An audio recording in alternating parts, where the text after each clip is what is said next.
Hi folks, this is all the fruit. I'm in Heidelberg, Germany at a big construction site with a really confusing and amazing Solanum diversity.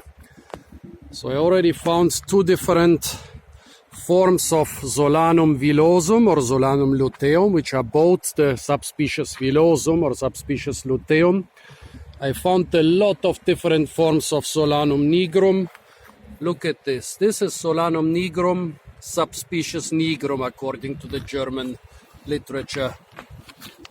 This here is a little bit hairier. This could be Solanum nigrum, subspecies villosum. There is some very different looking Solanum nigrum, subspecies nigrum here.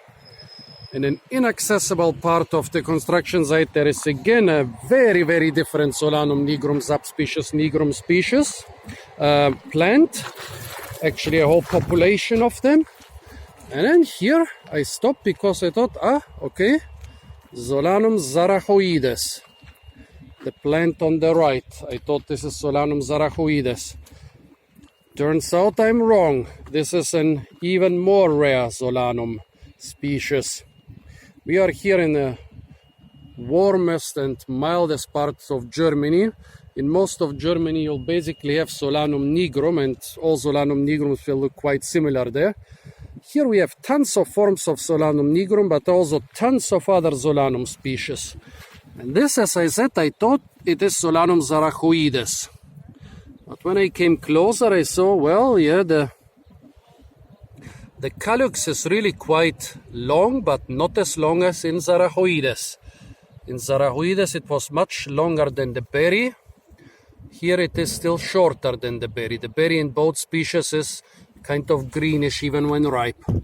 Also, this plant smells quite disgusting. Quite a disgusting smell, which is typical for a lot of Solanum plants. Not so much for the fruit, but more for the plants. So here, not Solanum zarachoides, but Solanum nitidibaccatum, the shiny Solanum. Well, one thing about this shiny Solanum is its fruit, even when ripe, are still green. I guess this was kind of ripe. Let's try and find a couple other ripe fruit. Well, okay.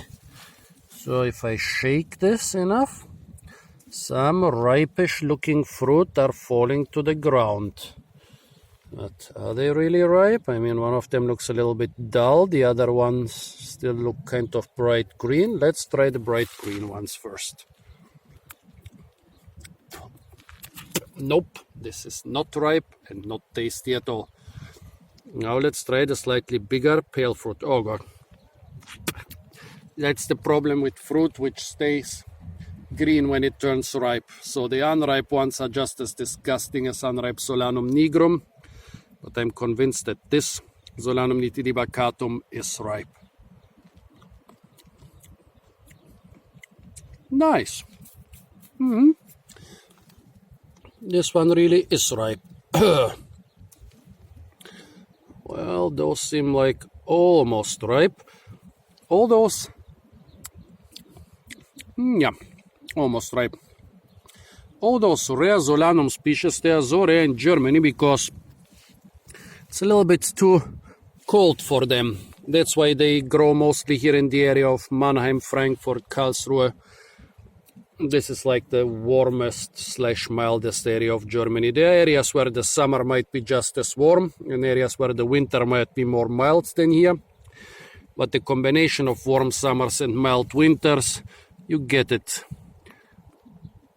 here like nowhere else in Germany. Okay, those fruit look kind of ripe. Let's try them. Yeah, nice. Not as exciting as Solanum zarachoides or really good Solanum nigrum, but nice. Quite tomato-like. The taste is quite tomato-like. Let's see here. This one. No ripe fruit on this one. What about this one? No, but I think we already had a couple more or less ripe fruit. So here once again, folks, how to recognize it. The calyx is much longer than in Solanum nigrum or in Solanum villosum, but not as long as in Solanum zarachoides. So folks, this was another rare Solanum of the Heidelberg-Mannheim area, Solanum nitidibaccatum.